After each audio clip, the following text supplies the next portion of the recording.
نحمده ونصلي على رسوله الكريم اما بعد فاعوذ باللہ من الشیطان الرجیم بسم اللہ الرحمن الرحیم۔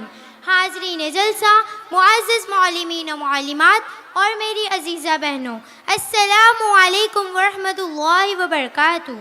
آج کے اس خوبصورت محفل میں میری تقریر کا عنوان ہے حجاب کی اہمیت۔ کس کس کو کہیں گے کہ دیکھنے سے اجتناب کرے، کس کس کو کہیں گے کہ دیکھنے سے اجتناب کرے، بہتر یہی ہے کہ آپ خود ہی احتیاط کریں۔ کسی کو کہنے سے کچھ حاصل نہیں ہوگا، کسی کو کہنے سے کچھ حاصل نہیں ہوگا، ہم پر ہی فرض ہے کہ ہم حجاب کریں۔ عورت کی خوبصورتی حیا میں ہے، عورت کی عزت و وقار پاک دامنی میں ہے، عورت کا رتبہ بلند اخلاق کی وجہ سے ہے، عورت کا تحفظ پردے میں ہے۔ ہر گل کے لیے رنگت، رنگت کے لیے پردہ، ہر گل کے لیے رنگت، رنگت کے لیے پردہ، صورت کے لیے سیرت، سیرت کے لیے پردہ۔ کیا خوب بنایا ہے ستار حقیقی نے، کیا خوب بنایا ہے ستار حقیقی نے، پردے کے لیے عورت، عورت کے لیے پردہ۔ مسلمان عورتوں سے کہو کہ وہ اپنی نگاہیں نیچی رکھیں اور اپنی عظمت میں کوئی فرق نہ آنے دیں اور اپنی زینت کو ظاہر نہ کریں سوائے اپنے خاوندوں کے یا اپنے والد کے یا اپنے خسر کے یا اپنے لڑکوں کے یا اپنے بھائیوں کے یا اپنے بھتیجوں کے یا اپنی میل جول کی عورتوں کے یا اپنے ایسے نوکر چاکر مردوں کے جو عورتوں کی خواہش نہ رکھے، یا ایسے بچوں کے جو عورتوں کے پردے کی باتوں سے مطلع نہیں، اور اس طرح زور زور سے پاؤں مار کر نہ چلے کہ ان کی پوشیدہ زینت معلوم ہو جائے۔ اے مسلمانوں، تم سب کے سب اللہ تعالیٰ کی جناب میں توبہ کرو تاکہ تم نجات پاؤ۔ مسلمان مردوں کے ساتھ مسلمان عورتوں کو بھی اپنی نگاہیں جھکا کر رکھنی چاہیے اور انہیں جان بوجھ کر غیر مردوں کو نہ دیکھنا چاہیے، اور اگر نگاہ پڑ جائے تو ہٹا لینی چاہیے۔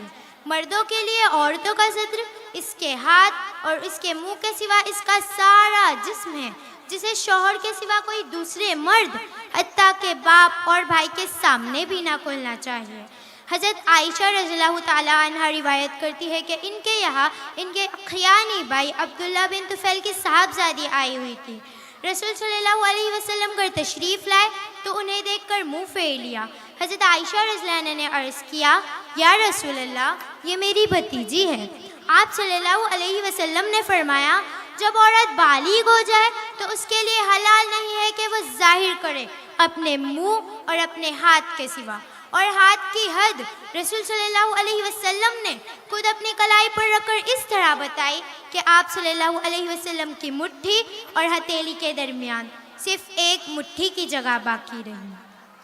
قصہ یہ پڑھا ہے قرآنی کتاب میں، قصہ یہ پڑھا ہے قرآنی کتاب میں، اس نے محفوظ رہتا ہے ہمیشہ حجاب میں۔ اس معاملے میں صرف اتنی رعایت ہے کہ عورتوں کو اپنے محرم رشتہ داروں مثلاً باپ بھائی وغیرہ کے سامنے بھی جسم کا اتنا حصہ ہی کھولنا چاہیے جس سے گھر کا کام کاج کھولنے میں ضرورت پیش آتی ہے، جیسے آٹا گوندھتے ہوئے ہستی نے کچھ اوپر چڑھا لینا یا گھر کا فرش دھوتے ہوئے پائے سے کچھ اوپر اٹھا لینا۔ دوپٹہ، قرآنی آیات کے نزول کے بعد مسلمان عورتوں میں دوپٹہ رائج کیا گیا ہے، جس کا یہ مقصد نہیں تھا کہ آج کل کی کچھ خواتین کی طرح بس اسے بل دے کر گلے کا ہار بنا لیا جائے، بلکہ یہ تھا کہ اسے اوڑھ کر سر، کمر، سینہ سب اچھی طرح سے ڈھانک لیا جائے۔ دوسری بات کہ جن اعضاء کے چھپانے کا حکم ہے وہ ستر ہے، حجاب میں چہرہ بھی داخل ہے۔ دوپٹہ کیسا ہو؟ حضرت عائشہ رضی اللہ تعالیٰ عنہ روایت کرتی ہے کہ مسلمان عورتوں میں دوپٹے کے رائج کے بعد انہوں نے باریک کپڑے چھوڑ کر موٹے کپڑے جھاٹے اور ان کے دوپٹے بنائے۔ معزز سامعین، عورتوں کے لیے چہرہ اور دونوں ہتھیلیوں اور دونوں پاؤں کے تلووں کے سوا سارا بدن ستر عورت ہے، جسے شوہر کے سوا کوئی دوسرے مرد کے سامنے بھی نہ کھلنا چاہیے۔ اب مسلمان مائیں اور بہنیں اور ان کے سرپرست اس بات پر غور فرمائیں کہ اندھیری کوٹری میں بھی تنہا عورت کو سر کے بال، گردن، قلائیہ و دیگر اعضاء چھپانا فرض ہے، جبکہ وہاں کوئی نامحرم نہیں۔ جو عورتیں نامحرم کے درمیان ننگے سر، عوریہ سینے اور برہنہ جسم کے ساتھ گھومیں، وہ کس قدر رب تعالیٰ کے قہر و غضب کی مستحق ہوں گی۔ اسلامی حکم ہے کہ عورتوں کو اپنے محرم رشتہ داروں کے سامنے بھی مذکورہ 5 اعضاء کے سوا باقی تمام بدن کو چھپائے رکھنا چاہیے کہ یہ ستر پوشی لازمی ہے۔ عزیز سامعین و سامعات، حجاب امت مسلمہ کا وہ شعار، مسلم خواتین کا وہ فخر و امتیاز جو اسلامی معاشرے کو پاکیزگی عطا کرنے کا ذریعہ تھا اور ہے۔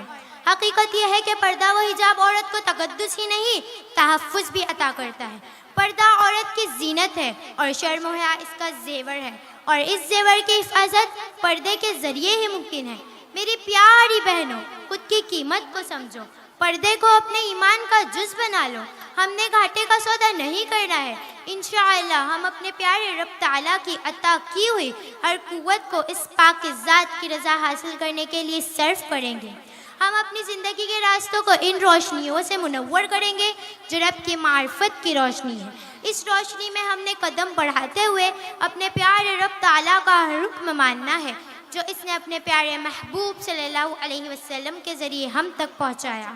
آخر میں اللہ تعالیٰ سے دعا کرتی ہوں کہ اللہ تعالیٰ ہم سب کو مکمل پردہ کرنے کی توفیق عطا کرے، آمین ثم آمین۔ میں اس شعر کے ساتھ اپنی تقریر ختم کرنا چاہتی ہوں۔ کٹا سکتی ہے سر اپنا مگر سجدہ نہ چھوڑیں گی، کٹا سکتی ہے سر اپنا مگر سجدہ نہ چھوڑیں گی، بیٹیاں امت مسلمہ کی کبھی پردہ نہ چھوڑیں گی۔ وآخر دعوانا الحمدللہ رب العالمین۔ جزاک اللہ۔